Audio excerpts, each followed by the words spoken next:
Okay, so I was summoned to my deck, and when I tuned into the message that is to be perceived and received, I was shown the image of, it's as if like you're trying to look back at something or someone and your head keeps getting turned. It's like, no, look this way. Like spirit is guiding you to look. It's like, look at something a new way, or just stop looking at the past is what's coming through. And that's okay that your natural instinct is to look at something or analyze something, but it's almost as if like you're not supposed to be analyzing something right now. And I also feel like whatever or whoever is in your past wasn't very good for you, and that's confirmed with the 7 of Swords here. So we do have the 10 of Cups, the Hierophant, the 3 of Wands, and the King of Pentacles. I'm being told that like when one love story ends, another begins. And it's interesting that the Hierophant is coming out here as well, because what I was receiving is that there's something so much larger at play than what you have been able to see so far, or like what you have kind of been able to navigate for yourself. The 10 of Wands, or the 10 of Cups and the 3 of Wands tells me that you made a decision. You did make a decision to either pull back your energy or move forward on something alone. It's as if like you were done waiting for something to happen, or you were done waiting for someone to change, even is what comes to mind. And the 10 of Cups, this feels like a new emotional beginning, to be honest with you. And the King of Pentacles, there's also a masculine energy who is doing something really powerful within themselves at this time. This could also have to do with your inner masculine energy and making a really powerful decision for yourself. I almost felt the need to yawn just there. So rest may be needed for you at this time, but that can be pretty obvious. Now we do have the Star card on the bottom. That's really interesting, because that's a really powerful energy to come from all of this. And so maybe there's it's like this could be a confirmation of a surprise that is to come, or you stepping into a new power for yourself as well. This almost feels like a hidden and the Lovers underneath the Star card. This almost feels like a hidden secret of some sort. And the Emperor behind the Lovers. Does somebody have a crush on you? Like, what on earth? Why is this all... I feel like the order that this even is shown to me is super significant here. And maybe that's something that you are even going to come into a realization of, like the order in which everything is happening. It's like, yes, you chose... Oh my God. I don't think I've ever yawned in a reading before, like ever. So maybe that's significant for you. Maybe you've been more tired than usual lately, and it's not even that late.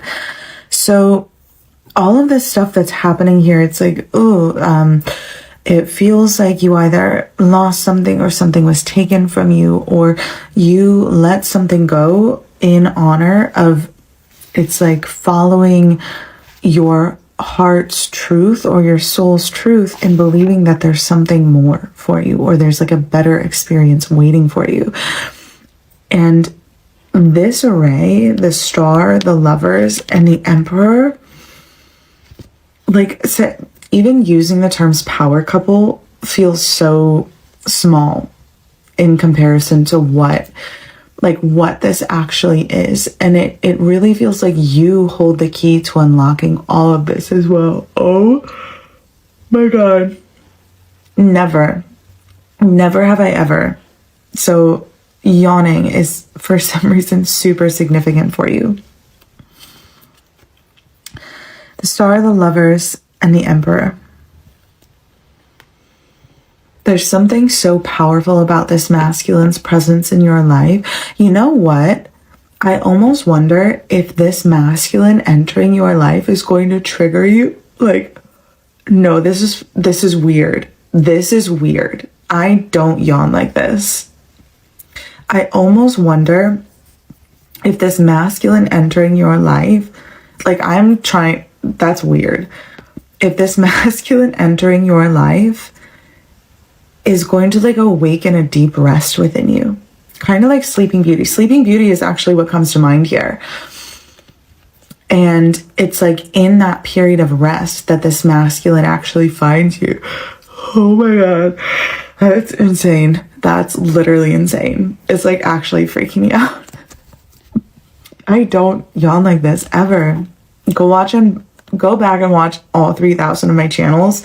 Not a single channel will catch me doing this. I feel like this masculine is going to put your nervous system at rest, or it's going to put your nervous system at ease. Like even when you work yourself up into something, or your mind tries to like convince you of something, this masculine comes in and it's just like, no, relax. You're going to be able to sleep in this person's presence, which is, oh my God, this is crazy. The peace of mind that this masculine offers you. And I don't even know that if this is something that like they realize they're doing, or you even realize that they're doing, until your body can quite literally just like relax and you can sleep more and you can sleep in this person's presence. And it's like nothing that you say or share with this person or do is going to alarm them. One, you're not somebody who has like anything but pure intentions, and two, it's just like your self-awareness and what this masculine brings into your life is stability. It's stability. It's like the universe, spirit is saying to you, like, you don't have to survive anymore in love. Like you don't have to fight anymore in love. I think people got triggered of my last message. Sorry, I just want to make sure it doesn't just disappear. I think people got triggered by me saying like you shouldn't have to fight someone in love, and I really stand by the message that I channeled for that. You shouldn't be fighting your person in love. When you're with the right person, you should be fighting the versions of yourself that try to convince you that you aren't worthy of experiencing that love, or the versions of you that are trying to sabotage that love. That is who you should be fighting. The battle is between you and you. It should never be about the other person, because if you are in a divine connection or even a karmic connection, if you are in a love connection, that person is going to reflect back to you either the wounded parts of you, the healed parts of you, all parts of you. Like this person is going to be a reflection of you, a chance for you to better know yourself, a chance for you to better choose yourself as well, or more powerfully choose yourself. And the right person will be with you. My dear soul, before you leave, don't rush past this moment. If these words stirred something inside you, if they touched a place in your heart that has been hurting, waiting, or hoping, receive this message as your confirmation today. Right now, place your hand over your heart and speak these words aloud. I am chosen by God. I am deeply loved. I am not forgotten. My prayers have been heard. My breakthrough is coming. My story is not over. Say it again. And one more time. Let every word sink into the deepest part of your spirit until your heart believes what heaven has already declared about you. You may have cried in silence. You may have questioned your worth. You may have wondered if anyone sees your pain. But God sees every tear, hears every prayer, and knows every battle you've fought behind closed doors. You are not abandoned. You are not overlooked. You are not too late. The chapter you're living right now is not the end of your story. God is still writing. He is still healing. He is still healing. He is still preparing blessings that will leave you amazed by his faithfulness. If this message spoke directly to your heart, don't keep it to yourself. Share it with someone you love. Somewhere, someone is carrying a burden so heavy they feel like giving up. They need a reminder that they are loved, chosen, and seen by God. Your share could be the answer to a prayer they haven't even spoken aloud yet. And if you feel led, support this mission of bringing prophetic encouragement, hope, and God's love to people around the world. You can do so through a super thanks. Whether it's $5, $10, $20, or any amount God places on your heart, every gift helps us continue reaching souls who need hope in their darkest moments. May God bless every giver abundantly. May He multiply your generosity, open doors no one can shut, restore what has been lost, and pour out blessings upon your life in His perfect timing. Together, we are more than a community.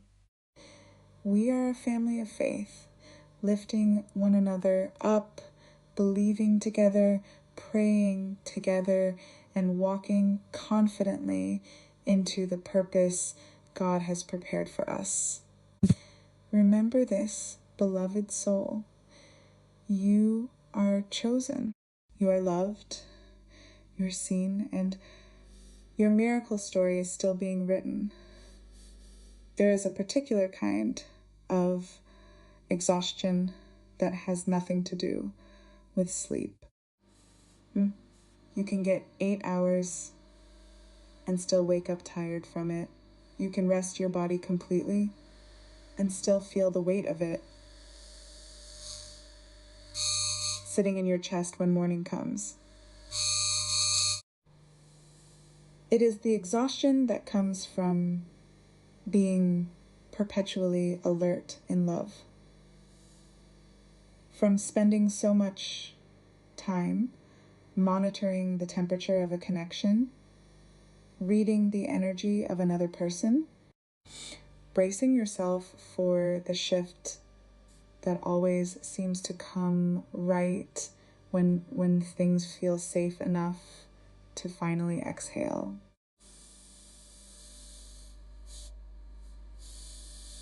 You know this exhaustion.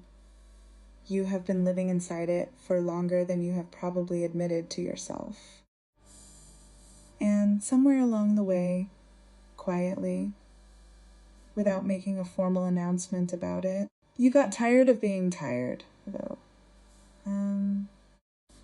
You reached that specific threshold that has no dramatic name, but is one of the most significant moments a person can arrive at.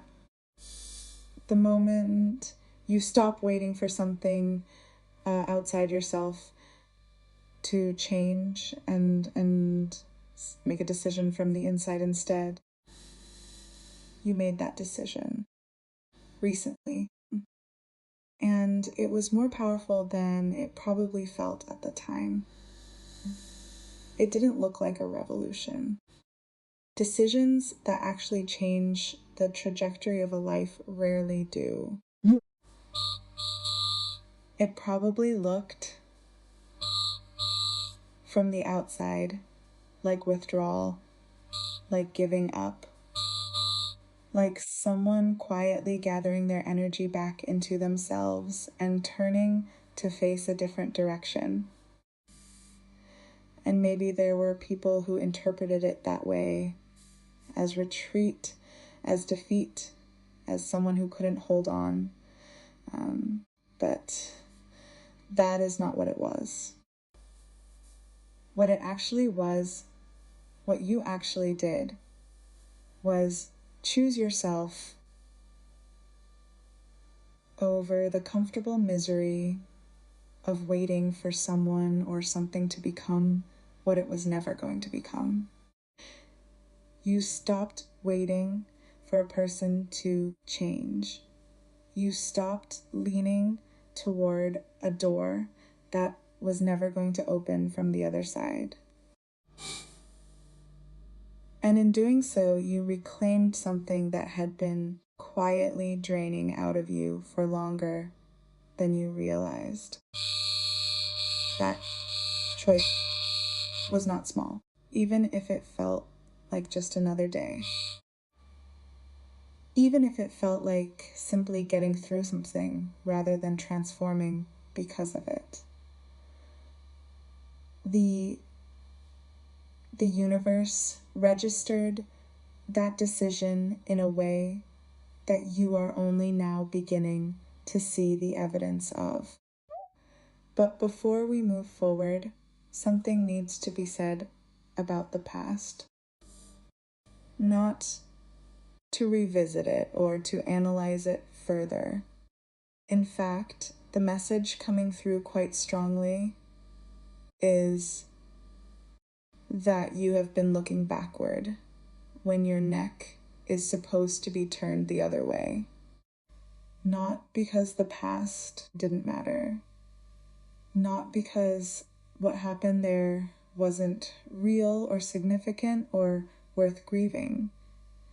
But because the past, in this particular case, was not good for you.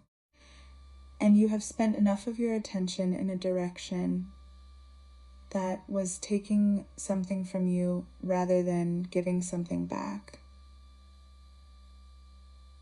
There is a difference between processing the past and living inside it. You have done the processing. You have sat with what happened, felt the weight of it, understood what it cost you.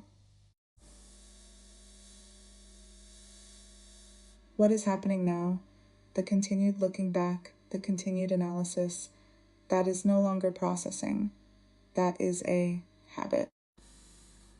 A familiar ache that you keep returning to because it is at least known, at least predictable, in a way that the unknown territory ahead is not.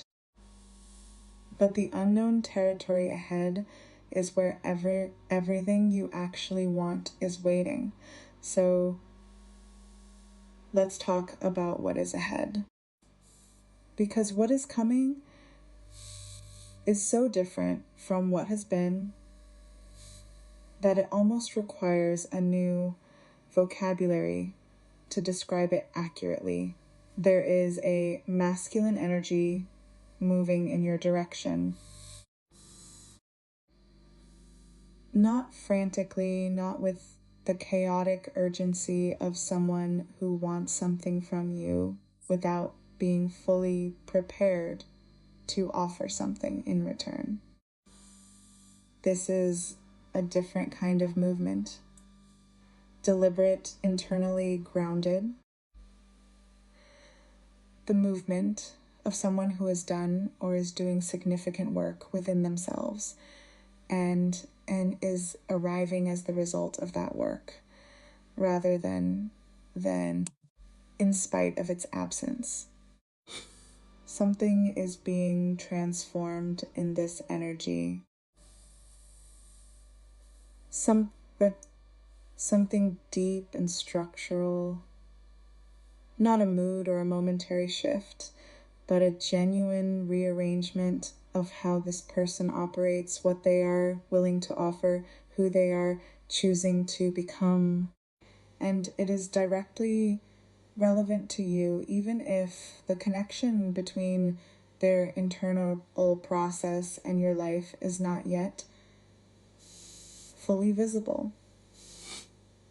What is also moving toward you is something unexpected. A revelation.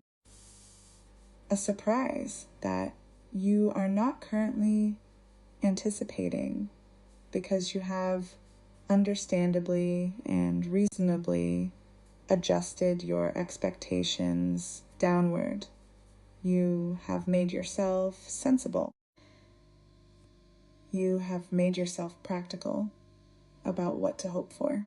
And this incoming surprise is going to move right past that practicality and land somewhere much deeper, in the place where the hope you stopped voicing out loud still lives. And here is where the story takes a turn that I did not see coming when I started writing it. You are being compared to Sleeping Beauty. Not in the passive, waiting to be rescued sense that the story is often reduced to, in a more specific, more interesting sense. The sleep, the deep, profound Sleeping Beauty rest is not a punishment or a curse in this reading. It is a destination. It is something you have not been able to access in love for a very long time. And its absence has been costing you more than you know. Think about what it actually means to sleep deeply in the presence of another person. Not just physically, though that too, but the nervous system version of sleep. The version where your body stops scanning for threat. Where the part of you that has been standing guard, alert and watchful, and ready for the signal that something is wrong, is finally given permission to stand down. Where you are not performing okayness or managing your own reactions or carefully monitoring what you say and how it lands. Where you are simply safe. When was the last time love felt like that? This is the insight carries the most weight in this entire story. The one that reframes everything that came before it and everything that comes after. You have been surviving in love. Not thriving, not resting. Surviving, doing the exhausting, constant, invisible work of staying emotionally alive inside connections that were asking too much of your vigilance and not offering enough of your peace. And somewhere in that survival, it started to feel normal. It started to feel like what love is, like the alertness was just part of it, like the monitoring was just what you did, like the exhaustion was the price of caring about someone. It isn't. That was never the price. That was the cost of the wrong connection. The right connection does not ask you to stand guard.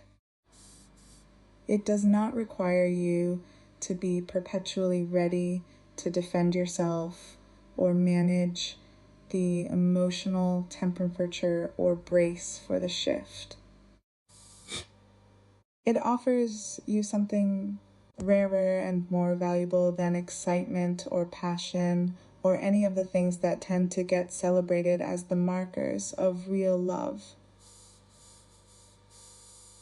It offers you rest. And this particular masculine energy, the one that is moving toward you, the one that carries something quiet and profound in its presence, is going to offer you exactly that. Not as a grand gesture, not as announced or performed, simply as a natural quality of who they are and what they bring into the space they occupy with you. Your nervous system is going to recognize it before your mind does. That's usually how it works with the things that are actually right. The body knows first. There will be something in how you feel when this person is near that will be different from anything you have experienced in love before. Not necessarily louder, actually probably quieter. A settling rather than a sparking. A deepening of breath rather than a quickening of it. You will be able to sleep. Literally. In their presence, in the safety of what they carry, your body is going to do something it has been unable to do for a long time. It is going to let go. Not of yourself, not of your standards or your wisdom or the hard-won self-knowledge you've accumulated through everything you've been through. Just of the vigilance, just of the armor, just of the exhausting, constant, loving but misguided work of protecting yourself from something that is not this time coming to harm you. But here is what needs to be said before the story ends, because it is perhaps the most important thing in all of it. The obstacle between you and this love is not this person. It has never been another person. The real work, the actual meaningful transformative work, is between you and the parts of yourself that will resist this when it arrives. The versions of you that have been shaped by every time love felt like survival, that have learned through lived experience to expect the shift, to wait for the thing that will confirm that you were right to stay guarded. Those parts of you are not villains, they are protectors. They have been doing their job faithfully, sometimes brilliantly, for years. They kept you together through things that could have dismantled you. But they do not know how to recognize safety when it arrives. That is not a failure. It is simply that they have never had to. And when this person steps into your life, carrying the particular quality of peace that they carry, those protective parts of you are going to get loud. They are going to offer you 100 reasons to stay defended. 100 interpretations of perfectly good evidence that confirm the worst rather than the best. Your job, the real job, the one that matters more than anything else right now, is to notice that happening and choose differently anyway. Not naively, not by abandoning your discernment or ignoring genuine red flags, but by being willing to let something good be good. By allowing the rest that is being offered without immediately looking for the catch. You have been through enough, not as a complaint, not as a request for sympathy, but as a simple and verifiable truth. You have carried things that were heavy. You have loved in circumstances that didn't love you back with equal care. You have done the internal work, faced the difficult truths, made the hard decisions, and arrived here at this particular moment, in this particular state of becoming, without losing the essential thing that makes you who you are. That essential thing, the openness, the depth, the capacity to love fully, even after everything, is exactly what this person is going to see when they look at you. And what they are going to feel standing in the presence of someone who has been through what you've been through and is still this, is something close to reverence. You do not have to fight anymore. Not for this love, not within it. The battle has always been internal, between you and the voice that says you don't deserve what is coming. That voice is the only opponent left. And the love that is arriving is going to make it so much easier to win. Rest is coming. Real rest. The kind that lives in the chest, not just in the hours of sleep. The kind that comes from finally being in the presence of someone whose energy says, without words, without performance, without condition, you are safe here. You have been waiting for this longer than you know. It is almost here.